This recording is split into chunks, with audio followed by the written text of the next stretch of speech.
हे guys, welcome और welcome back to my YouTube channel. तो guys, आज की वीडियो में हम देखने वाले हैं सभी यूकेपीएससी एग्ज़ाम फॉरेस्ट गार्ड का एग्ज़ाम जो कि 9 अप्रैल आपका होने वाला है। तो इसके रिगार्डिंग कंप्यूटर के जो है मोस्ट इम्पॉर्टेंट क्वेश्चंस। तो इससे पहले मैंने कोई भी वीडियो में आपको कंप्यूटर के जो है इम्पॉर्टेंट एमसीक्यूज़ प्रैक्टिस सेट के रूप में नहीं बताए थे। तो आज की वीडियो में हम देखने वाले हैं 25 मोस्ट इम्पॉर्टेंट एमसीक्यू जो कि प्रीवियस ईयर क्वेश्चन पेपर में भी आ चुके हैं और इस बार भी आने की संभावना है। तो वीडियो को आप ध्यान से देखिएगा और उसके बाद डिस्क्रिप्शन में मैं अपनी टेलीग्राम की लिंक दे दूंगी, वहां से आप चैनल पे ज्वाइन हो जाइएगा और वहां से जितने भी पीडीएफ है उन सबको डाउनलोड करके अपनी प्रैक्टिस जारी रखिएगा। ठीक है, तो चलिए वीडियो शुरू कर लेते हैं। सबसे पहला प्रश्न हमारे पास है, कंप्यूटर की भाषा में 1 मेगाबाइट में कितने बाइट होते हैं? 1 मेगाबाइट में कितने बाइट होते हैं हमसे पूछा गया है।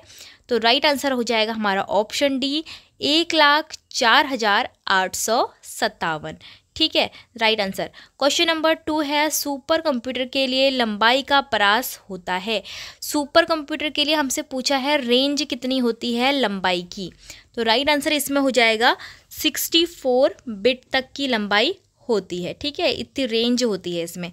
अब देखिए नेक्स्ट क्वेश्चन हमारे पास है, परम एक उदाहरण है। परम को कौन नहीं जानता होगा, क्योंकि परम जो है क्या है, सुपर कंप्यूटर का एक उदाहरण है। अब देखिए क्वेश्चन नंबर 4 में बोला है, भारत में सुपर कंप्यूटर परम का निर्माण हुआ था। तो यह कहाँ पर हुआ था हमें बताना है। तो राइट आंसर क्या हो जाएगा, पुणे में हुआ था।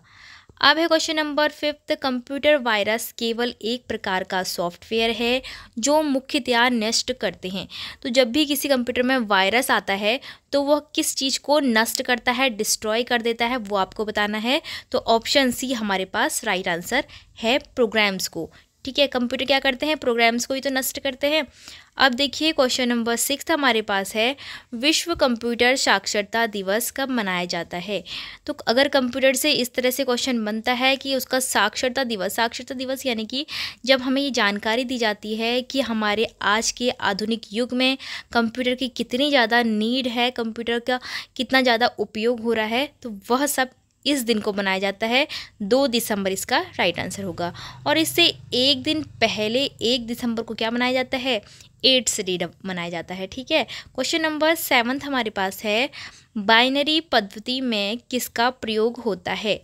अगर आपने डिजिटल इलेक्ट्रॉनिक्स पढ़ी होगी तो आप सभी को पता ही होगा कि जो बाइनरी कोड्स होते हैं उनमें 2 टाइप के कोड होते हैं, 0 और 1। ठीक है, किसी भी संख्या को वहाँ पर 0 और 1 के रूप में ही लिखा जाता है। तो राइट आंसर क्या हो जाएगा, ऑप्शन बी।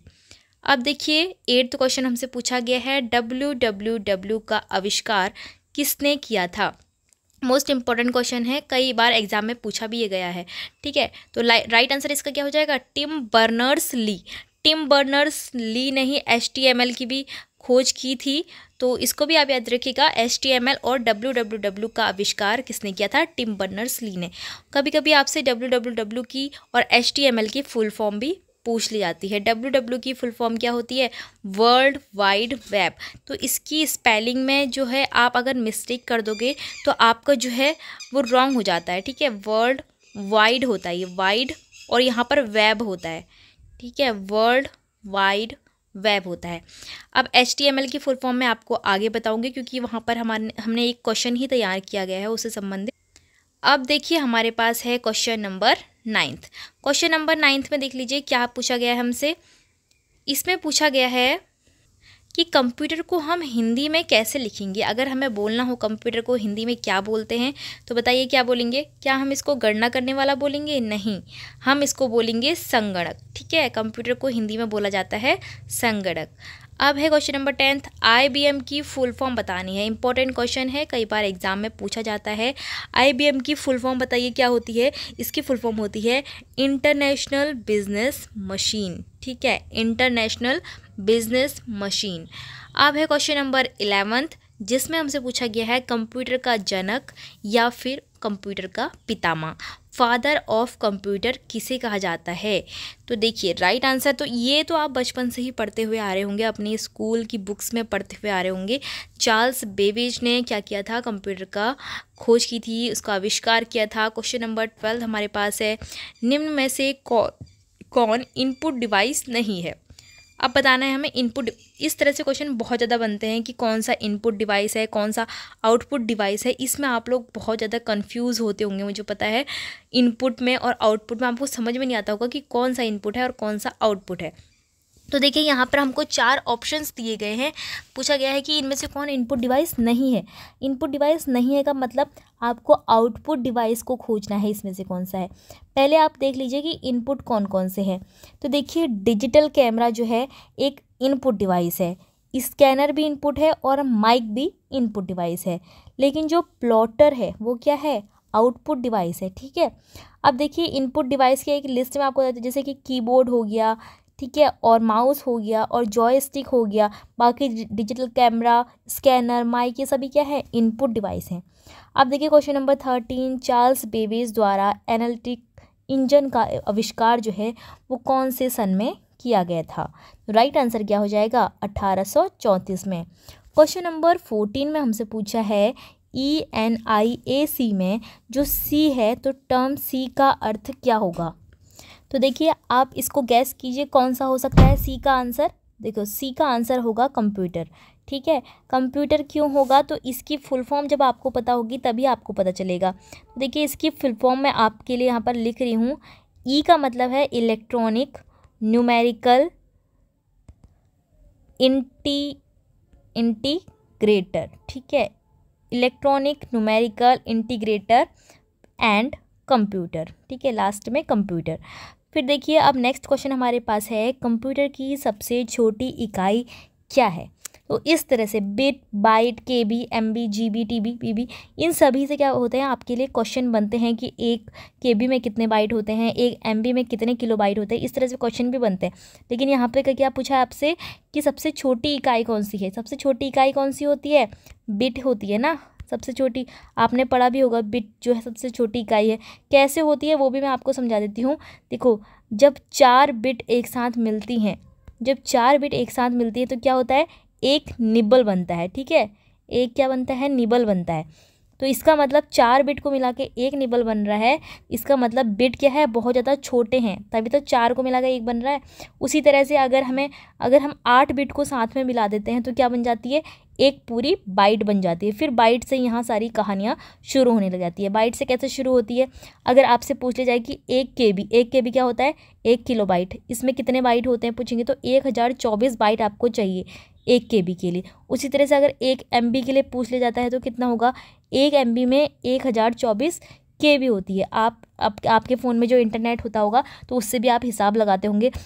तो जब आपके पास 1 GB होती होगी, 1 GB का अगर आपने डेटा पैक किया होता है तो आपके पास कितनी MB होती है उस दिन, 1024 MB होती है।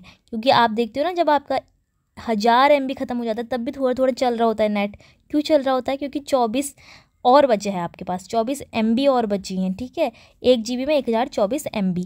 उसी तरह से 1 टेराबाइट में जब आपसे पूछते हैं कि कितनी GB है तो ये आपके फ़ोन में नहीं होता है आपके पास फ़ोन में ये एक TB नेट होता है, कभी नहीं होता है ना। जब वाईफाई होता है या फिर किसी और से आप बहुत सारे लोगों से मांगते हो तब आपके पास 1 TB होगा। और 1 TB भी तब होगा जब 1024 GB होगा।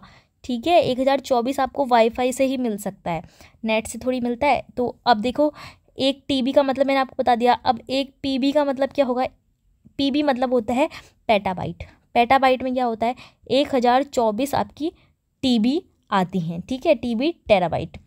फिर आता है आपका एक्साबाइट। एक्साबाइट मतलब 1 EB, एक्साबाइट बोलते हैं इसको। इसमें क्या आती हैं, 1024 पेराबाइट PB। ठीक है, इस तरह से आपको याद होना चाहिए सारी चीज़ें। अब देख लेते हैं नेक्स्ट क्वेश्चन। क्वेश्चन नंबर 16 में पूछा है IC चिप बनाई जाती है।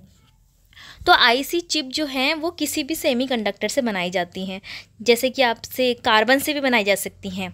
ठीक है, ये अर्धचालक होते हैं आपके सेमीकंडक्टर। ठीक है, लेकिन हम किससे बनाते हैं, सिलिकॉन से बनाते हैं। सिलिकॉन से क्यों बनाते हैं, क्योंकि सिलिकॉन जो है सबसे कम हानि होती है, उसमें सबसे कम लॉसेस होते हैं, इसीलिए ज़्यादा सिलिकॉन सेमीकंडक्टर से आईसी चिप बनाई जाती है, आईसी चिप।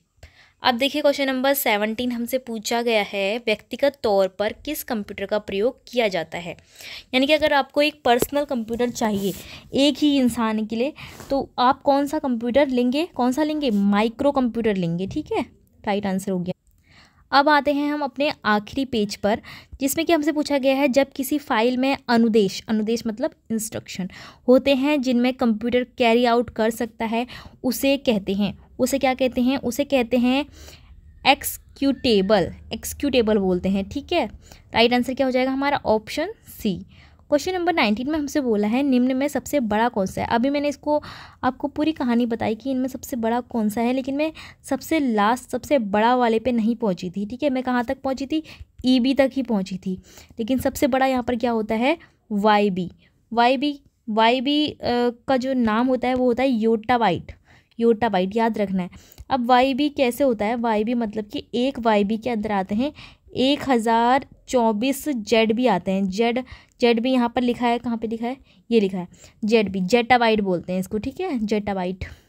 अब देखिए क्वेश्चन नंबर 20 में हमसे पूछा है, आस्की का पूर्ण रूप है, मतलब ASCII का पूर्ण रूप हमें बताना है, फुल फॉर्म। ये कई बार पूछी जाती है, मैंने यहाँ पर इंपॉर्टेंट भी लिखा है। देखिए, अब देखिए इसकी जो राइट फुल फॉर्म होगी वो होती है American standard code for information interchange. ठीक है, ऑप्शन ए आपका राइट हो जाएगा। चलिए अब आते हैं हम अपने नेक्स्ट क्वेश्चन नंबर 21 पर। किसी सॉफ्टवेयर प्रणाली में कार्य प्रणाली की जांच करने व उससे एरर को ढूंढकर उसे ठीक करने की प्रक्रिया क्या कहलाती है। एरर यानी कि त्रुटि। जब भी कंप्यूटर में कि किसी सॉफ्टवेयर में कोई भी एरर, कोई भी त्रुटि, कोई भी बग आता है, तो उसके लिए क्या किया जाता है, डीबगिंग की जाती है। ठीक है, राइट आंसर होगा डीबगिंग। आप देखिए क्वेश्चन नंबर 22 में हमसे बोला है, कौन सा पद कंप्यूटर प्रोग्राम में त्रुटि को दर्शाता है। त्रुटि जिसको हम एरर कहते हैं, अगर यहाँ पर ऑप्शन में एरर होता तो हम एरर पे भी टिक कर सकते थे, लेकिन देखिए यहाँ पर बग जो है एक टर्म दिया है जो कि त्रुटि को दर्शाता है। अब आते हैं हम क्वेश्चन नंबर 23 पर, निम्न में कौन एक वेब ब्राउज़र है। तो राइट आंसर क्या हो जाएगा हमारा, मोजिला फायरफॉक्स। ठीक है, क्वेश्चन नंबर 24 है, कौन हाई लेवल लैंग्वेज को मशीनी भाषा में बदलता है। तो राइट आंसर इसका हो जाएगा कंपाइलर। इंटरप्रेटर भी क्या करता है, सेम ही वर्क करता है, हाई लेवल लैंग्वेज को मशीन लैंग्वेज में बदलता है, लेकिन यहाँ पर राइट आंसर कंपाइलर होगा, क्योंकि इंटरप्रेटर में क्या होता है, वो एक एक करके जो है मशीन लैंग्वेज में बदलता है किसी भी आपके डेटा को, आपकी लैंग्वेज को, लेकिन जो कंपाइलर होता है वो एक साथ ही जल्दी से चेंज कर देता है। और उसी तरह से असेंबलर का काम क्या होता है, ये लो लेवल लैंग्वेज को मशीन लेवल में बदलता है, मशीनी भाषा में बदलता है। अब देखिए लास्ट क्वेश्चन हमारे पास है, निम्न में किसका प्रयोग करके वेब पेज को बना सकते हैं। तो देखिए HTML इसका राइट आंसर हो जाएगा। HTML की फुल फॉर्म मैंने आपको शुरुआत में नहीं बताई थी। HTML की खोज जो है वो टिम बर्नर्स-ली ने की थी, जिन्होंने www की भी खोज की है, और HTML की फुल फॉर्म भी कई बार पूछी जाती है। तो राइट आंसर क्या हो जाएगा, हाइपर टेक्स्ट मार्कअप लैंग्वेज। ठीक है, राइट आंसर क्या होगा, हाइपर टेक्स्ट मार्कअप लैंग्वेज। तो इस तरह से आज हमारे हुए हैं 25 most important MCQ for UKPSC exam.